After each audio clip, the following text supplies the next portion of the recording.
On a spring day in April 1982, farm workers near Manteca, California made a discovery that would haunt detectives for decades. Hidden among rows of almond trees lay a partial torso.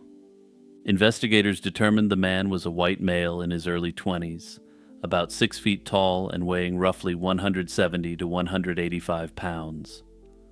One of the few distinguishing features was a tattoo of a blue snakehead on his right wrist and what was described as a grim reaper on his left forearm. And if you're one of those people who just listens, take a look at this tattoo and tell me what you think that looks like, because I'm not seeing the grim reaper at all here.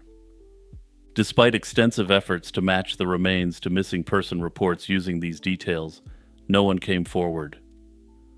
For more than 40 years, he was known only as the San Joaquin John Doe, until a break in the case in September 2025 would give him his identity back. The state of the remains suggested the victim had been deceased for days or weeks, and the dismemberment pointed to obvious foul play. Detectives canvassed the region and checked jail and hospital records, but the case grew cold. Without a head or hands, standard identification techniques such as fingerprints and dental records were impossible. The tattoos, which investigators hoped would generate leads, were published in law enforcement bulletins and news stories, yet they yielded nothing.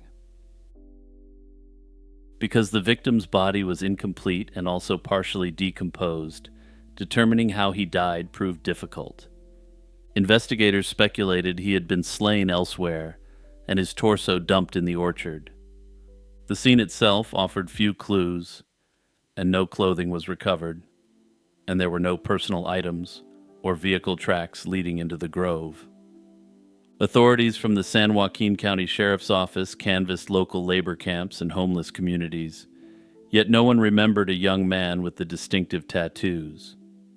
Notably, in the early 1980s, there was no centralized database for missing persons, and communication between agencies was slow. The case outlasted several generations of detectives, and aside from occasional queries when a new missing person report emerged, it languished on shelves of unsolved files. As regular viewers will know, cold case detectives across the United States have increasingly turned to forensic genetic genealogy to breathe new life into long-forgotten cases.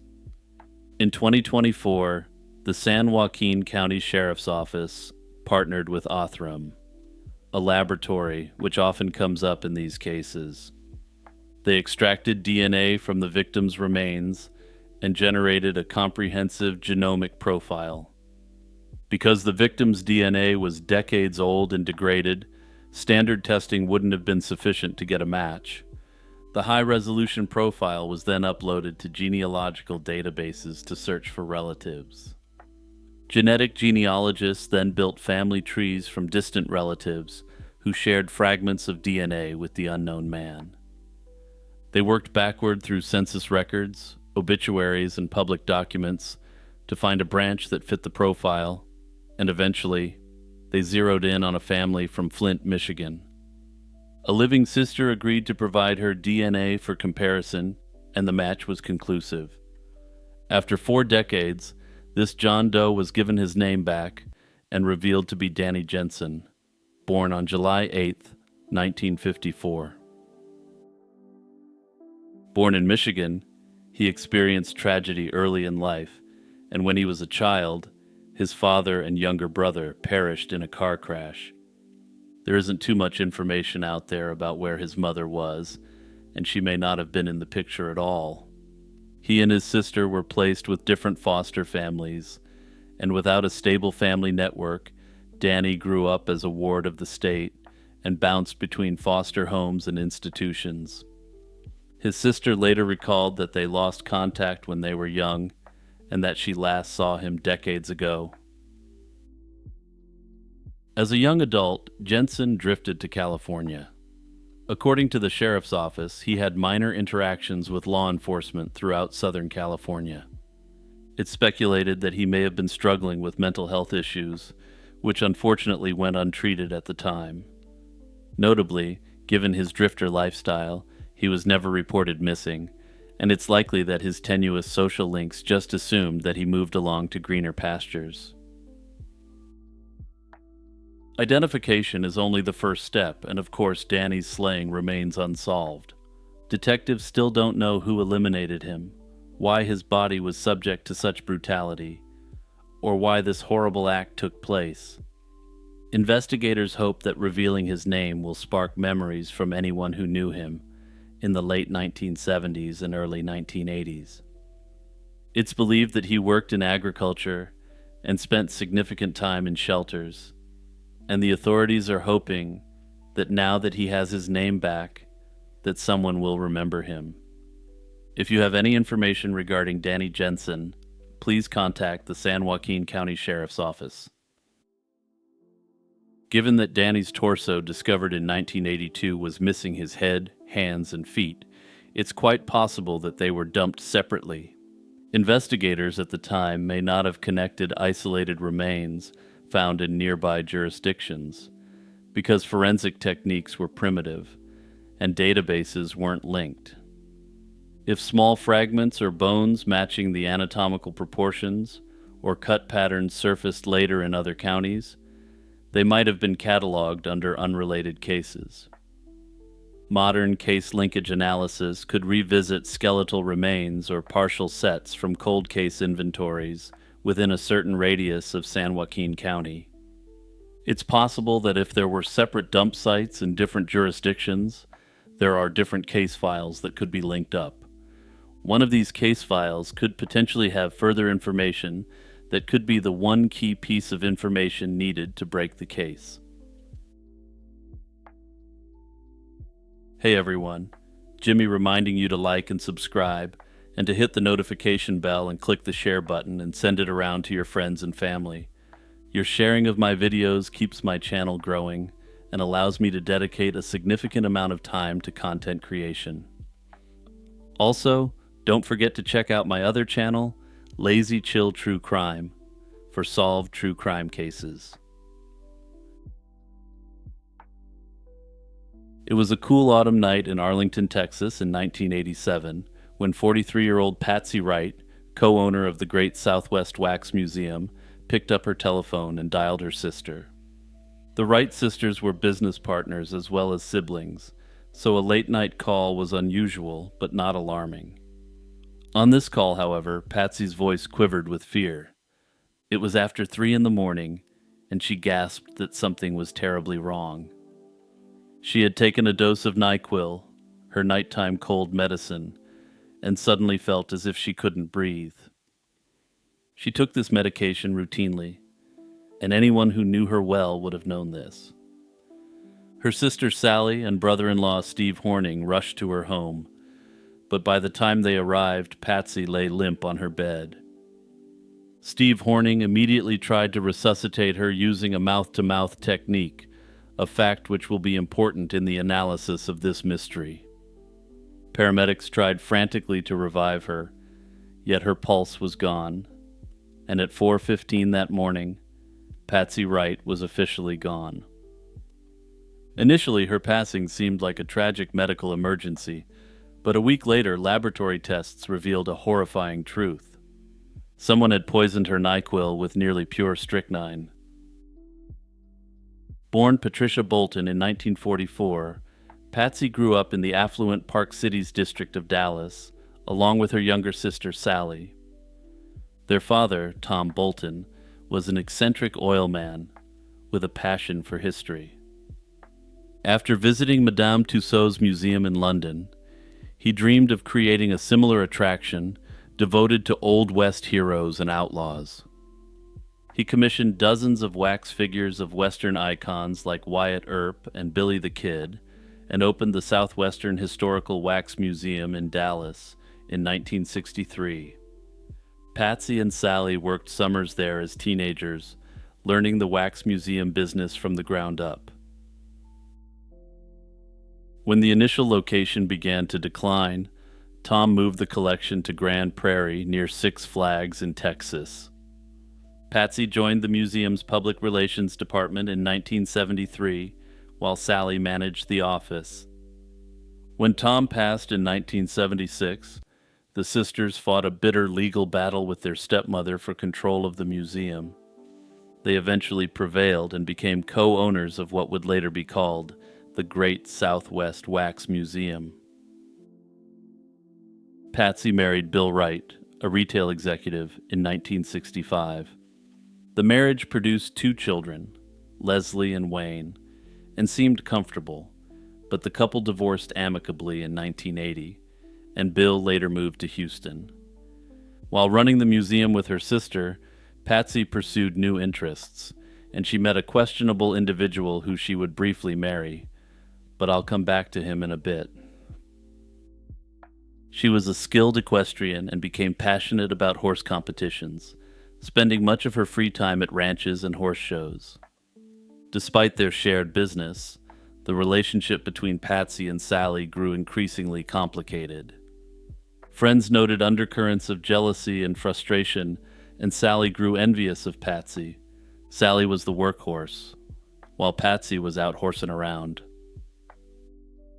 Nonetheless, the sisters remained partners in the lucrative Wax Museum, which, by the mid-1980s, was valued at several $1 million. Each sister carried a $500,000 life insurance policy on the other, an arrangement intended to allow the survivor to buy out the other's share of the museum if one perished. This agreement would later become a point of contention during the investigation, though personally, I see it as a bit of a red herring. On Thursday, October 22, 1987, Patsy spent the evening at her home on Home Oak Drive in Arlington, Texas. She called friends and family, watched television, and prepared for bed. As was her habit, she took a small swig of NyQuil to help her sleep, a fact known only to her family and close friends. Around 3 a.m., she phoned her sister Sally and gasped that she had taken the medication and something felt wrong. Within minutes, she started experiencing violent convulsions, a hallmark of strychnine poisoning. Strychnine, a bitter white powder used mostly as a pesticide, works by blocking glycine receptors in the spinal cord, causing painful, involuntary muscle spasms. According to the CDC, symptoms usually begin within 15 to 60 minutes after ingestion. Victims remain conscious during seizures that are induced by the poison, and if a large dose is swallowed, respiratory failure can follow within 15 minutes of the onset of the seizures. That's precisely what happened to Patsy, and when Sally and her husband Steve arrived, they found her lying on her bed, gasping for breath. Paramedics were called but could not detect a pulse, and Patsy was pronounced deceased. Initially, medical examiners could find no cause of death. Only after a week did toxicology tests reveal large amounts of strychnine in her blood. Investigators examined her NyQuil bottle and discovered that the seal had been pierced, and the liquid laced with nearly pure strychnine powder. The poison used was a rare, highly pure form that is tightly controlled, and it's not available in common rodent poisons or over-the-counter products. The purity suggested a sophisticated supplier, and law enforcement quickly ruled out random product tampering, meaning that the attack was targeted. Detectives soon realized that only someone with intimate knowledge of Patsy's habits would know to poison her NyQuil. The burglar alarm on her house was turned off, suggesting she felt safe with whoever was there. There were 2 dinner plates on a table near her bed, which her brother-in-law Steve claimed to have moved. This implied she had likely eaten with someone before her collapse. However, paramedics didn't recall seeing the plates. This discrepancy over these plates would eventually be one of the factors that would cause the Eye of Sauron to fall upon Steve. From the start, detectives considered and cleared a series of suspects. Patsy's children Leslie and Wayne were questioned as a matter of routine, but passed polygraph tests and were found to have a close, loving relationship with their mother. Patsy's ex-husband Bill Wright also cooperated fully and passed a polygraph, showing no indication of involvement. Friends and other acquaintances were interviewed to reconstruct her last days. The authorities even considered the possibility that she may have done it herself, but there was simply no evidence to support this. Also, when people do this sort of thing, they just generally don't choose to intentionally go out in the most painful and horrific way imaginable.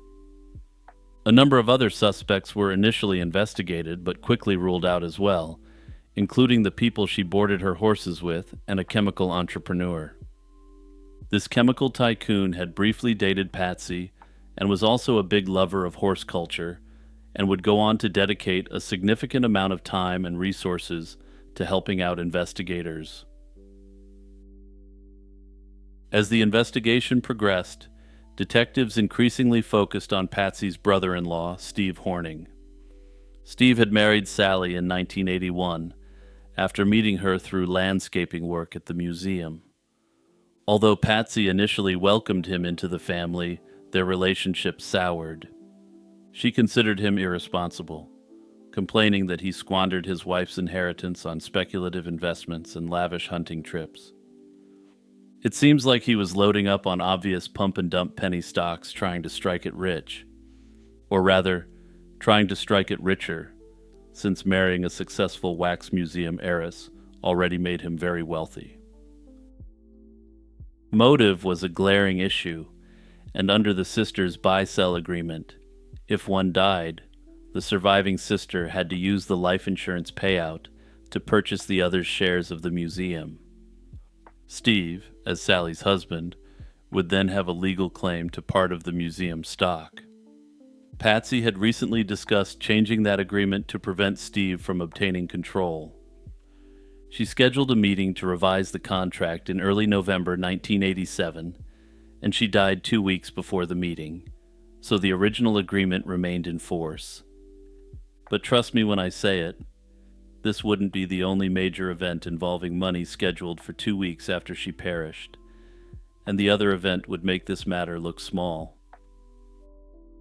Investigators learned that if Sally predeceased her husband, Steve would own a controlling share of the museum, precisely what Patsy feared. However, despite these circumstances, the authorities more or less ended up ruling him out as a suspect. He completely cooperated with the investigation throughout, and perhaps most tellingly, he performed mouth-to-mouth resuscitation on Patsy. If he had been the one to have poisoned her with such an incredibly deadly chemical, it's highly unlikely he would have put his lips on hers at great risk to himself. And that brings me to the person I've been hinting at all along. Of all the figures orbiting Patsy's life, one of her ex-husbands, Bob Cox, cast the longest shadow. Bob was a Dallas businessman and high-stakes gambler who owned another wax museum, and from here we get into more Game of Thrones level intrigue in the high-stakes world of wax. He first met Patsy in 1981 when he offered to sell his struggling presidential wax museum. She made a low offer and he felt insulted, but as their deal was waning, their romantic interests were waxing, and Patsy was swept into his glittering high society life. In 1983 they married, but the relationship quickly deteriorated, and Bob ended up gambling with Patsy's money. She also found out that he had significant debts that he hid from her when they got married. In 1985, Bob's own unprofitable wax museum in Galveston mysteriously burned, and his insurance company accused him of arson, and he faced a civil trial. Patsy was a key witness for the insurer, and the trial was scheduled for early November 1987, less than 2 weeks after Patsy's death. If her testimony was to be believed, Bob would have been completely sunk, and he would have been out a substantial sum of money. While we can't say for certain what the outcome of the trial would have been, Bob Cox prevailed against the insurer and collected millions of dollars. Notably, he refused to fully cooperate with the investigators, at least according to those involved in the investigation. One of the indications of a lack of cooperation was his refusal to undergo a polygraph test, a fact that many say shouldn't impact his credibility. In yet another twist involving fire and wax, a calamity befell Patsy and Sally's museum less than a year after Patsy's death. On an early morning in September 1988, the Great Southwest Wax Museum caught fire and burned to the ground. Arson investigators concluded that the fire was intentionally set, but they couldn't determine who was responsible. Insurance covered part of the loss, and Sally Horning quickly rebuilt the attraction with new wax figures and a Ripley's Believe It or Not exhibit. The museum reopened the following year, but the destruction heightened speculation that someone was targeting the family. As investigators dug further, they found another eerie thread involving a potential poisoning linked to the wax museum. This involved Lori Williams, a 26-year-old receptionist at the museum who fell violently ill in 1984 and died a number of days later. Years after Patsy's slaying, a jail inmate told investigators she believed Lori had been poisoned. Of course, jailhouse snitches aren't exactly known for their accuracy in reporting, so the cops ended up digging deeper rather than just taking her word for it. Detectives examined Williams's medical records and found no evidence of strychnine poisoning or any sort of poisoning whatsoever. However, her body was never exhumed, and the case remains officially unresolved and hasn't ever been classified as foul play related. While the connection to Patsy's death is speculative, it adds to the atmosphere of intrigue that has grown around the Wax Museum saga. In the end, it remains unclear who did this to Patsy, and while I have my own speculations, the evidence, at least as publicly reported, just isn't there for me to make any definitive statements. That said, I'll say that while a lot of the evidence does seem to suggest Steve Horning's involvement, I personally don't believe he had anything to do with it. In my view, no person who had poisoned someone with such a lethal chemical would ever think of performing mouth-to-mouth resuscitation on that individual while awaiting paramedics. On a sweltering July afternoon in 1997, a San Antonio detective followed an anonymous tip for a second time and walked into one of the most macabre scenes in the city's history. Behind a modest one-story home on Forest Green Street lay a barbecue pit filled with charred bone fragments. Under a stack of discarded tires, police later unearthed more bones and a bag of flesh that had turned greasy, the result of decomposition in the heat. The fragments had been chopped so small that archaeologists would later spend 8 days sifting through the soil, ultimately collecting more than 200 pieces. Rumors soon spread that someone had used a wood chipper in the suburban yard, earning the property the grim nickname, the Bone Yard.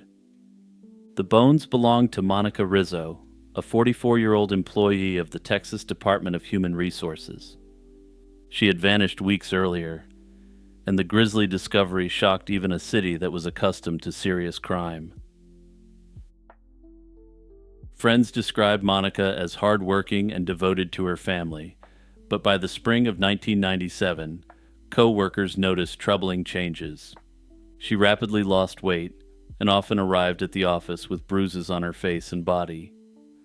Concerned colleagues requested a welfare check in April, and when police visited, they saw bruises, though her and her husband denied anything was going on. Given this denial, the police had their doubts, but without evidence or cooperation, they couldn't take any further action. Whatever was actually going on secretly behind closed doors, Monica's relationship with Leonard was publicly deteriorating as well. They had been married for more than 2 decades, but their marriage was reportedly strained by financial worries. Monica had advised friends and family that they were in the process of trying to separate, and they were sleeping in separate rooms. On May 5th, 1997, Monica walked out of her office without explanation. She left her purse behind on her desk and later called her supervisor to say she was ill and would return to work on May 19th.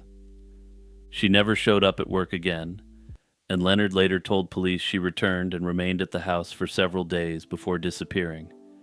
However, curiously, he never filed a missing person report, and when asked why he hadn't reported her missing, he claimed he woke up one morning and she was simply gone.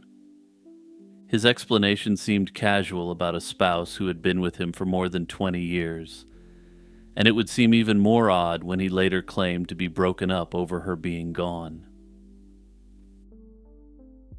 A month after Monica vanished, on June 5th, an anonymous man phoned San Antonio police and told them that Monica's husband had eliminated her and buried her bones in the backyard.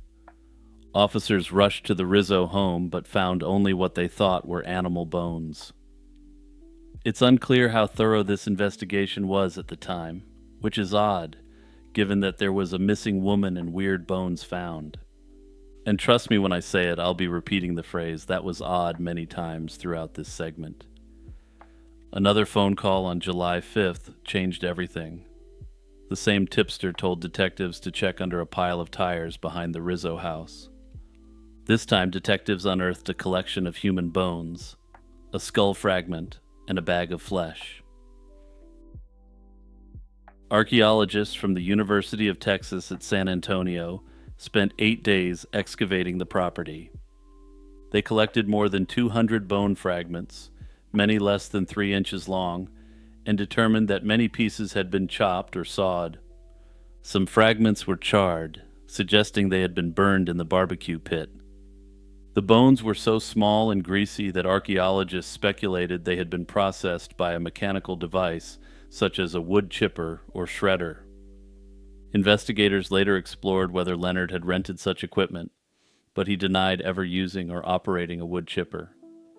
Inside the house, detectives found unsettling clues, and sections of drywall were broken or removed, exposing wood behind them. When he was questioned about the state of the house by the cops, they got an answer that I'll describe as a red flag. This man, who previously didn't even bother to report his wife missing, said he became so enraged by the fact she had been taken that he began smashing up the house. I'll just let that sink in for a quick second. From early on, suspicion fell on Leonard Rizzo for very obvious reasons.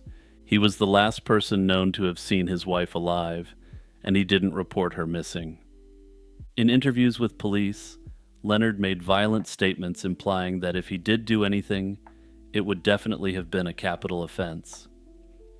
He later walked these statements back, saying he was just angry about losing his wife, and decided to use dark sarcasm, which to my mind is an extremely odd statement regardless.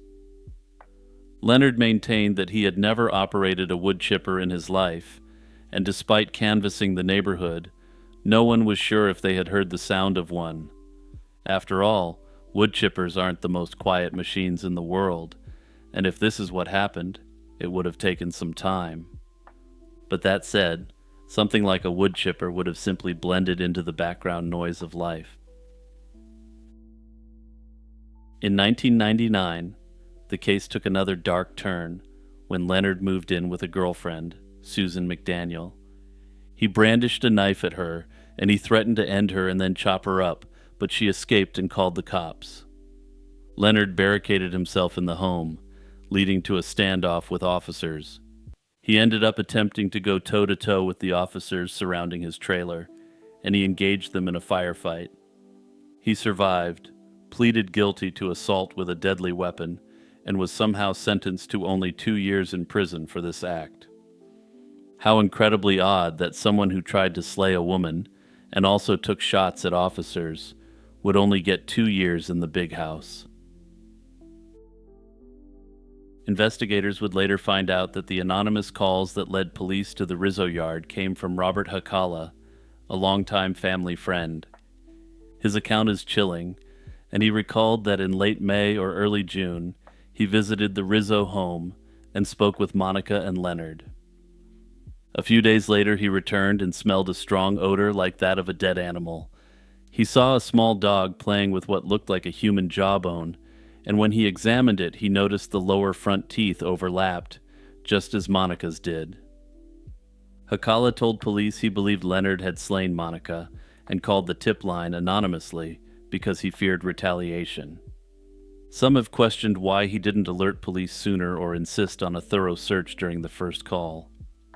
All that said, the fear of Leonard Rizzo likely wasn't unjustified, given the level of violence we know he was capable of, just for the act he was convicted of. Despite all the evidence here, no one has ever been arrested for Monica's slaying, which strikes me as incredibly odd. And I feel like I've said that a bunch of times during this segment. But the whole investigation just makes absolutely no sense to me. This is, of course, an open and ongoing investigation, so there's always the possibility that the authorities have some evidence to suggest that Leonard couldn't have done the crime. Another thing I find odd is that Leonard would go through all the trouble of destroying Monica's remains if he was just going to leave further evidence on his property after the first visit. I mean, this guy had the cops come to his house looking for the remains of his wife, and they discovered bone at that time. And then a month later, they found her actual remains. Also, if he wasn't the guy to do it, it begs the question of how he never noticed the smell of rot on his property in the Texas summer. To me, it looks like Monica Rizzo's case is one of those ones that needs a substantial amount of attention on it for anything further to actually happen. The scene is set on the docks of Georgetown, South Carolina, on the final day of 1812. A 29-year-old woman, frail from chronic illness, and shattered by a grief so profound it had hollowed out her world, boards a small, swift schooner named the Patriot. This is Theodosia Burr Alston, daughter of the nation's disgraced third Vice President Aaron Burr and the then current First Lady of South Carolina. She's embarking on a desperate journey, a gamble against immense odds, through the blockaded waters of the Atlantic coast. Her destination is New York City, and her purpose is to see the one person who had always been the center of her universe: her father. This voyage was a perilous undertaking from its inception. The conflict with the British was raging, and ships patrolled the coast, forming a formidable wooden blockade. Her husband, South Carolina's Governor Joseph Alston, was bound by his duties and couldn't travel with her. The route itself would take her directly past Cape Hatteras, a notoriously dangerous stretch of coast already known as the Graveyard of the Atlantic. On top of these external threats, Theodosia's own health was fragile, worn down by years of sickness and the recent devastating loss of her only child. Yet she insisted. The need to reunite with her father after a 5-year separation overrode all caution. The Patriot would sail out of Georgetown Harbor, catch the winter wind, and vanish from the pages of history. To understand the depth of the tragedy, one must first understand the woman at its center. Theodosia wasn't merely a historical footnote. She was a remarkable figure, a product of a revolutionary era and the singular, intense focus of a brilliant and controversial father. Theodosia's upbringing was an experiment in Enlightenment ideals. While other girls of her station were taught the genteel arts, Theodosia studied a rigorous curriculum of Latin, Greek, mathematics, and philosophy. Her mother, Theodosia Prevost, was herself an intellectual and patriot who hosted American officers at her home during the Revolution. When her mother perished in 1794, Theodosia was only 11, and the already intense bond with her father deepened. At just 14, she stepped into the role of hostess at Richmond Hill, Burr's stately New York estate. She presided over dinners with the nation's most powerful and influential men, including figures like James Madison and Alexander Hamilton, astonishing them with her intellect and grace. She was, by many accounts, one of the best educated women in the young American Republic. In 1801, at the age of 18, Theodosia married Joseph Alston, a wealthy and politically ambitious planter from South Carolina. Their union was complex, and while their letters suggest a genuine affection, the marriage was also a strategic alliance for the perpetually cash-strapped Aaron Burr. In short, he saw the value in a connection to the nation's wealthy and aristocratic Southern gentry. Unfortunately, the move to South Carolina's humid, swampy climate proved detrimental to Theodosia's health. The birth of her only son, Aaron Burr Alston, was a difficult one in 1802 and left her with chronic, lifelong medical problems that would plague her for the rest of her short life. Theodosia's life was inextricably tied to the dramatic arc of her father's political career. She stood by him with unwavering loyalty through his darkest moments, including the infamous 1804 duel with Alexander Hamilton and his subsequent trial. She was his staunchest defender during his sensational 1807 trial for treason, where Burr was accused of plotting to create his own empire in the American West. After his acquittal, he fled to a self-imposed exile in Europe, and for years, Theodosia worked tirelessly to secure his return. The final devastating blow to her already fragile state came in June 1812, when her son perished due to malaria. The loss of her son, combined with her chronic illness, sent her into a deep depression and physical collapse. This personal apocalypse set the stage for her final act. When Aaron Burr finally returned to New York that same year, the reunion was no longer a desire, but a desperate existential need. The schooner chosen for the voyage, the Patriot, was no ordinary passenger vessel. It was a famously fast ship, originally built as a pilot boat, a class of vessel prized for its speed and agility.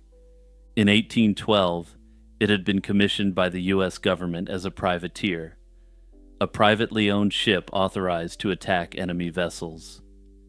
For months, the Patriot had been preying on British shipping in the West Indies, and its hold was likely filled with a valuable cargo of plunder from these raids. For Theodosia's journey, the ship was deliberately disguised to avoid enemy attention. Its weapons were dismounted and stowed below deck, and its name was painted over. It was a wolf in sheep's clothing, its aggressive past hidden beneath a veneer of civilian transport. This disguise, intended as a safety measure, would have a profound consequence. Any wreckage that might have washed ashore would have been nearly impossible to identify, preventing a conclusive discovery and leaving the door wide open for speculation. Aware of the immense risks, Theodosia's family took what precautions they could. Governor Alston, leveraging his official position, provided the ship's captain with a formal letter addressed to the commander of the British fleet. The letter explained his wife's situation and requested, as a matter of gentlemanly gallantry, safe passage through the blockade should they be caught. If the British did capture the ship, this letter was supposed to ensure that they were free to loot the cargo in return for safe passage for the ship. On the other end, from New York, Aaron Burr arranged for a trusted friend, Dr. Timothy Green, to travel south and accompany his daughter on the voyage. Theodosia was also attended by her personal maid, whom she had a friendly relationship with. The Patriot set sail from Georgetown on New Year's Eve, 1812. The journey to New York, under normal conditions with a fast ship like the Patriot, was expected to take about 5 or 6 days. For 2 days, the voyage seems to have been uneventful. On January 2nd, 1813, the last known, verifiable contact with the ship occurred. As it sailed off the treacherous coast of Cape Hatteras, the Patriot was intercepted by a British warship. Governor Alston's letter worked precisely as intended, and after reviewing the document, the British commander waved the small schooner on its way. This moment marks the critical turning point, the last instant the Patriot and its passengers were ever confirmed to be seen alive. Later that very night, a violent winter gale swept through the area. The storm was so severe that it scattered the powerful, well-armed ships of the British fleet. The small, swift Patriot, having just been waved through the blockade, would have sailed directly into the clutches of the storm. After that night, no trace of the ship, its cargo, its crew, or its distinguished passenger was ever found. In the weeks and months that followed, as hope turned to despair, two competing narratives emerged to explain the silence from the sea. One was grounded in the grim probability of maritime disaster, and the other in the lurid and sensational world of piracy. The most logical and widely accepted explanation for the Patriot's disappearance is that it was simply overwhelmed by the forces of nature. This theory is supported by the strongest circumstantial evidence available. The confirmed last sighting of the ship off Cape Hatteras was followed immediately by a documented severe gale, powerful enough to disperse a naval fleet. The waters off North Carolina's Outer Banks were already infamous for their shifting shoals and violent weather. This was the conclusion reached by the two men who knew Theodosia best, her husband and her father. Both Joseph Alston and Aaron Burr, after frantic initial searches, came to believe she was lost at sea. Burr, a man of intense pragmatism, consistently dismissed the more sensational rumors of piracy. He stated with grim certainty that if his daughter were still alive, there was nothing in the world that could keep the two of them apart. Despite the logical explanation of the storm, a darker and more dramatic narrative quickly took hold. This theory claims that the Patriot, laden with privateering treasure, fell victim to foul play. The culprits varied in the telling. Sometimes they were pirates who captured the ship on the open sea. These land-based pirates were said to operate along the coast, luring ships onto the shoals on stormy nights with false lights. Once a vessel ran aground, the wreckers would swarm it, eliminating any survivors and plundering the cargo. For over half a century, the mystery of Theodosia's fate remained a tragic family story and a piece of maritime lore, with the storm theory as the most logical explanation. Then, in 1869, a strange discovery on the Outer Banks of North Carolina reignited the mystery and gave it a tangible, haunting focus that has kept it alive ever since. The story begins when a physician from Elizabeth City, Dr. William Poole, was called to treat an ailing, impoverished elderly woman. She resided in the remote community of Nag's Head. Having no money to pay for his services, she offered him her only valuable possession, a beautiful, professional oil portrait of a young woman. The painting's origin story was pure folklore. The most common version held that the woman's first husband had taken the portrait from a deserted ship that washed ashore around 1813. Dr. Poole, who was familiar with the legend of Theodosia's disappearance, became convinced that the elegant woman in the painting was her. He theorized that she had been carrying it as a gift for her father, a final memento of the daughter he hadn't seen in 5 years. When photographs of the portrait were shown to descendants of the Burr family, they agreed that the resemblance was striking. However, it was showed to others who knew her in life, and they found that it didn't look anything like her at all. The painting, now known as the Nag's Head portrait, eventually found a home in Yale University's Lewis Walpole Library, where it remains a key artifact in this unsolved mystery. Whether this painting actually depicts Theodosia remains unclear, but personally, I think the resemblance is uncanny. If you're one of those people who just listens, I've put a confirmed portrait of Theodosia on the left, with the Nag's Head portrait on the right. Let me know if you think this depicts the same person or not. As for what happened to Theodosia herself, I tend to think the simplest explanation is also the correct one here.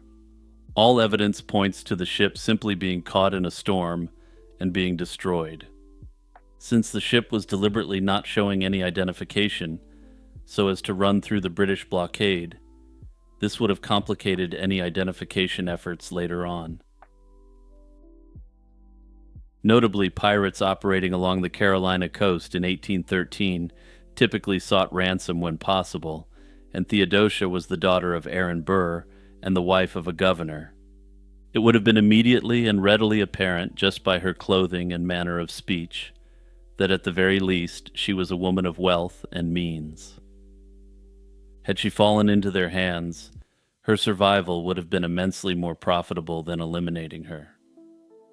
The absence of any efforts to exploit her social and political connections undermines the idea that pirates were responsible.